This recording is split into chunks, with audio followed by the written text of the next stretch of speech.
I'm trying to think how to phrase this question, but in taking this job here at Griffin, that's made you a kind of a really significant cultural leader in the theatre nationally. My question is, I suppose, what do you see are the critical things about that you want to fulfil with that, but also how it's changed your own practice, whether it has or not?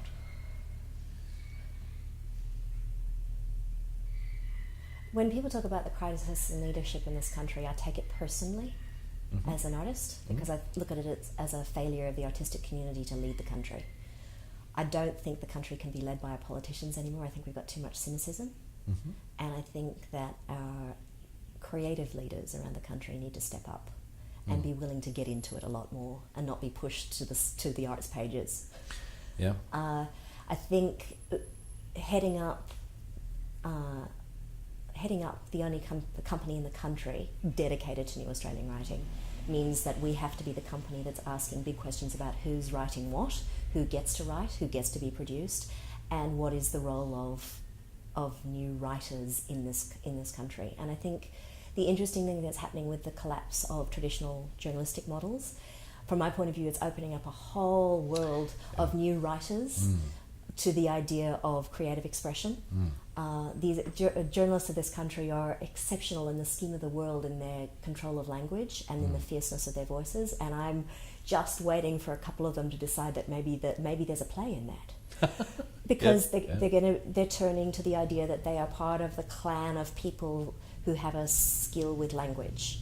And so I think we're seeing a big opening up of who we expect to be sitting in that pool and how we write. I think there's a big divergence happening between live entertainment and screen entertainment. I think the conflation of TV and film writing into screen writing is really interesting, very threatening to the film world and the TV world separately in their models, but absolutely not threatening to the theatre world at all.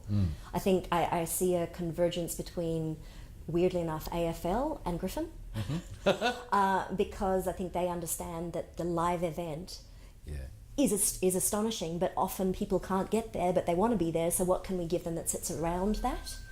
And I think that they can see that the live event happening in Melbourne doesn't mean that it's not for the whole country. Of course it's for the whole country, and the whole country is watching. And similarly with Griffin, we've got this live event that happens, 4 or 5 of them a year, but that doesn't mean that the national conversation isn't going on all year around that work.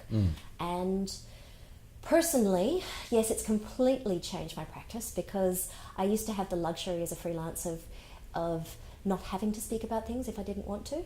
I could dodge really easily. Just, I'm in rehearsal. Now I have a desk where people can find me, and there's a phone connected to that, and I don't have the choice but to speak. So so I have to think about what it is that I do think about, other things that people want me to think about, and that's part of my job. So when people people used to ask about my thoughts about women in theatre and the boys' club, I would be like, that's not really my bag. I've got a different agenda. I can't not talk about that now. Yeah, of course. I have to actually reflect on my own practice and ask questions of that. And when they want someone to stand up and speak about it, I have to be willing to do that. I don't have a choice. And that's interesting, to start to frame words around thoughts that have been very amorphous in my head, and to be willing to change those positions. It's not about I have these great statements to make, but actually being willing to be in the conversation. And I found myself talking to people and having them speak back to things I've said and go, you know what, you're right. And they've completely changed the way I think about things. So I think for me, the strongest position I can take is to be willing to be in the conversation, willing to say things that are wrong and then acknowledge them as wrong when someone actually points it out to me, and I go, you know what, yeah, you're right.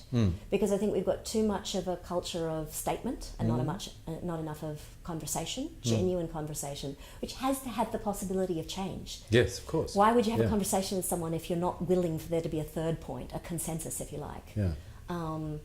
So that's been quite fascinating. I have an ongoing goal within my lifetime to see a shift from white theatre to a theatre that actually reflects this country. I think Australia is an extraordinary experiment on the scheme of the globe. insofar as the number of populations that we have living in close proximity and what's possible story-wise and politically then in the scheme of the world. I think we can actually lead the world, but we've got to be willing to get into those stories, and we've got to forge language that the rest of the world doesn't have yet. Yeah. But we're in a position to do it. We're just so damn afraid of it. We're afraid of getting it wrong. What was it? Paralysis of integrity. We're just going to kind of kick through that a little bit more and be willing to be wrong, and be willing to then shift position and actually find that next idea. And is that something in your in the way that you're running this company, that you're actively putting stuff in place about that stuff? And can you talk a little bit towards that? I don't like talking about it because I think, you know, it's sort of easy to talk about it ideologically speaking, but actually it really comes down to what you're producing. Sure. Yeah. You know, I think a lot of companies have got a lot of development programs in for the ideals that they have, but what's going on your main stage is the question. So for me, I can talk about I can talk about diversity, I can talk about gender balance, I can talk about all those things as being really important to the company, from board level down to volunteer level. But it doesn't matter if that's not the work going on the main stage, because I think that really that's the contested territory, and that's women, and that's race, and that's age. You know, I think the big aesthetics in general, you know, style of work. And I think being trying to have a national conversation means including everybody who considers themselves part of this nation. Yeah. And so I just think, you know, if you really want to get into the idea of inclusivity as actually doing that as opposed to talking about the word, really it just comes down to what's on stage. So my aim is for people not to be able to pigeonhole work at Griffin. Good. And say, they do that type of work. I just think that is the death of this company. Sure. Yeah. I think that there isn't a writer, there isn't a style, there isn't an ethnicity, and there isn't a gender that doesn't belong here. They may have to fight to get the work on the stage, but it's always a fight to get a work onto a stage. You know, you've got how many hundreds of new works each year? We get probably somewhere between 100 and 200 new works coming through the Griffin Award each year. And then, you know, I was on the Queensland Premier's Drama Award selection panel, and they had like 120 new works, and most of them I hadn't seen to the Griffin Award. And I go, okay, so maybe we've got across all the country maybe about 400 to 500 genuine new works each year. And how many of those actually become a production on a main stage? It's a fight. Yeah. But it's a fight everywhere in the world. You know, the Bush gets over 1,000 unsolicited scripts from around the world for their 4 slots a year. And you go, okay, so it's a fight everywhere. So you've got to claw, and you've got to trample, and you've got to insist. And I'm not taking away from any of that. But given that range of voice that is fighting towards that main stage space, the best I can do is make sure it's not the same kind of voice every time. Yeah.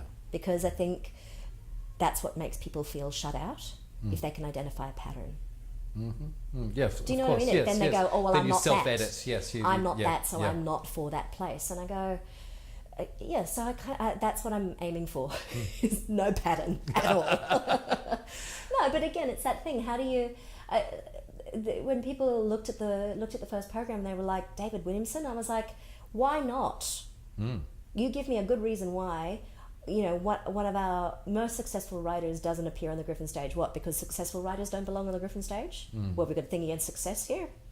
And yes, I do think there is a layer of that. Like, it should be just about that whole conversation about new and emerging is also powerless. Powerless and able to be manipulated, and grateful. Grateful for the opportunity. And I don't say David is not grateful for the opportunity, but he's very certain about the power that he has. So, you know, how do you include power in the conversation about writers? Not a lot of people will talk about that. Yeah, well, it's tricky, isn't it? Yeah, it is. And at what point? How much does it?